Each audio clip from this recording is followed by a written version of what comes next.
So Mr. Rick Beato made a video on the pop industry and how it is so shocking that professional songwriters are writing songs for all the artists. This may be true, but I think to really understand what's going on with the pop industry, with the music industry, you need to stop looking at it from the songwriters or the artist perspective and look at it through an entirely different lens. And that's what I'm going to show you today. Hi everyone, welcome back to the Ministry of Guitar. I'm Utkarsh coming to you from Singapore. Now, on to the topic. Well, when we think of songs, when we think of artists, this is how we think of it, and I'm going to use my terrible handwriting. We think of the artist as the center of the music universe, right? Whether it's Elvis Presley, whether it's the Beatles, whether it's Led Zeppelin, whether it's Taylor Swift, the music industry, and this is how it's projected, and very deliberately so, is all about the artist. And this artist is an amazing human being who writes a song or writes an album, expresses themselves, creativity, human expression, art, the human condition, blah, blah, blah. So then they write the song or album. And then what happens is the music industry, so nice of them, they are there to market this artist, to help them reach out to their audience, right? Do everything that needs to be done, create an album cover, create an ecosystem for gigs, whatever it might be. So the music industry helps the artists create their songs and reach out to the audience through marketing and other means. And because the music industry does this for the artist, what happens is through different means such as sales of records, which doesn't happen so much these days, through streaming, which happens a bit more, merchandise sales, live sales, catalog sales, all of that helps the music industry make money, right? This is how we think of the relationship between the artist, the song, and us, the audience who listens to the music. And which is why we are always outraged. Oh my God, the song that is supposed to be written by this person is not written by this person, or all these artists aren't real artists, or so on and so forth. And to be clear, this is how the music industry projects themselves, because for songs that are not actually written by the artist, they always receive a songwriting credit. In fact, hell, this was happening back in the time of Elvis Presley. Elvis has the songwriting credit for most of his songs, even though his songs are composed by professional songwriters. You can easily look all of this up. But the problem for all of us, and it's not really our fault because this is what we are fed through the lens of the marketing that we saw over there, is that we are thinking about the music industry as a way to amplify the talent and the genius of an artist, right? We think of the Beatles changed the world, Elvis changed the world, so on and so forth. But that is the wrong way to think of the music industry. The right way to think of music industry is like this. It's very simple. Any industry, any capitalist endeavor, and this is not a criticism of capitalism, I'm a major capitalist here, but I'm just telling you how it is. There's one aim of any organization, any industry. It is profit. And for profit, you have positive line items that give you money, negative line items that take away money. Now, what are the profit? We look at the music industry from a profit lens. What are the positive line items? What is bringing money into the bank account?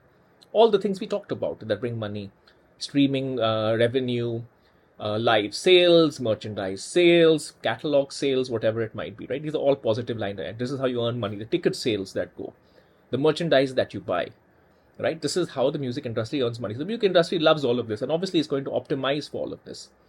But in order to get all this, in order to create the goods or the services that the music industry is selling, it has to have some cost line items. Just like if you're making a jacket to sell, you have to buy the cotton or whatever this jacket is made up from. Clearly, I know nothing about garments. And what are the costs of goods and services? There you go. It's the artist. You need an artist to build a story around. Now, we do know this artist may or may not be human, but it's just you need something, a pivot to create the story around, going back to the original way of perceiving the music industry. That's how music industry is perceived, the human expressing themselves, etc. But then you don't only need an artist, because artists or this romantic notions of what humans are is very good when you create the story. But in the real world, you need hardcore professionals. You need somebody who can professionally craft a song. You need somebody who can professionally record a song. Nowadays, you can automate it, etc. So you need hardcore professionals. You need professionals such as songwriters. That's part of the cost of goods. There was a day where there was an overlap between artist and songwriter, but like any good capitalist venture, because an artist is unreliable, because Keith Moon might be drumming amazingly well one day, but be throwing chairs from his hotel rooms the other day, that's not a very good way for the business to plan. I cannot plan if my If the person in charge of my product is erratic, right? I need a professional in charge of my product. So that's where the industry has learned over the last 40, 50 years to have proper professionals. But then there are other means to earn money. You don't need to have a live breathing artist. There are catalogs, there are iconic artists. You need to just have the rights to the catalogs. Hence, you can earn streaming money, sales money, merchandise money, so on. And increasingly so, we talked about this in the Spotify perfect fit content, where you create almost like stock content, like you have stock images. You almost have stock music these days, especially for the kind of lo-fi music, the background music, ambient music. So now you're getting slowly AI content, automated content, low cost content. These are all negative line items. So the way the music industry looks at it is, this artist of mine, this human that has the stories been crafted around, is a cost line item. And it's a line item that I need something from it, but I don't necessarily want the erraticness that may come with it, right? Even if, say, Sabrina Carpenter, as Rick Beato said, may have some great songwriting ideas, but she is not a proven songwriter like the songwriters that Rick Beato mentioned in the video.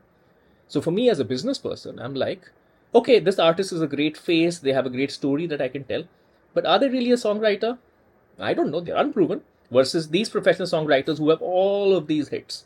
So as a business person, looking at this as a line item, cost line item, this particular thing is good, this particular person is good as an artist, as is good as a face, but not necessarily good for the other means that need to make up this entire mix, right?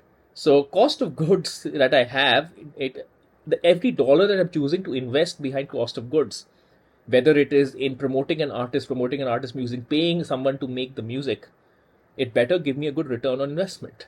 So I have to look at it through that lens. I'm not trying to be cynical about art. And this is not to say that real artists have not broken through the system. Think of the Freddie Mercurys, etc. of this world. What I'm trying to tell you is that the music industry is operating in a very different way. They may be projecting something to you that it's all about this human, etc. And they are, because they know that they need these human stories to sell records, to sell tickets. Taylor Swift, as much as she may write some songs or whatever herself, she's a story, right, that you're selling, as much as she's the ordinary human being. So you do need the artist as a story, but you do need to make sure that every part of your cost of goods ecosystem is robust. So that's how they're looking at it. And then you have marketing cost. And then the dirty secret that a lot of people don't think about is that the artist is made by the marketing. Because you can have an incredible story, but if no one hears it, there's no point. Because then no one knows about it, right? So the brutal truth about this, and I've made other videos on this, is that famous songs are famous, especially these days, because they've had hundreds of thousands of dollars or whatever of marketing money put behind it in order to promote it, in order to put it in the right slots, in order to put it in the right Spotify playlist, in order to put it in the right radio slots, in order to place it in the right places. So all of this is to create the fiction of the human artist who is writing great songs and expressing themselves, so you can feel good with that human connection. But it's all a fiction created just to drive more sales, which behind streaming, sales, live, etc. So the next time that you think about the world being dystopian or it being terrible for artists, just remember that the way the industry, any profit industry is operating, is in this particular manner. This is how it is. You can't change it. It's the way the world is. This is why a lot of artists who are more musically inclined go, non-mainstream. They go indie. They start doing their own stuff. But ultimately, nothing quite has the resources of a machine that is designed to maximize profit and maximize reach. And that is why the music industry is what it is. All right, folks, I hope this was interesting for you, and I'll see you next time.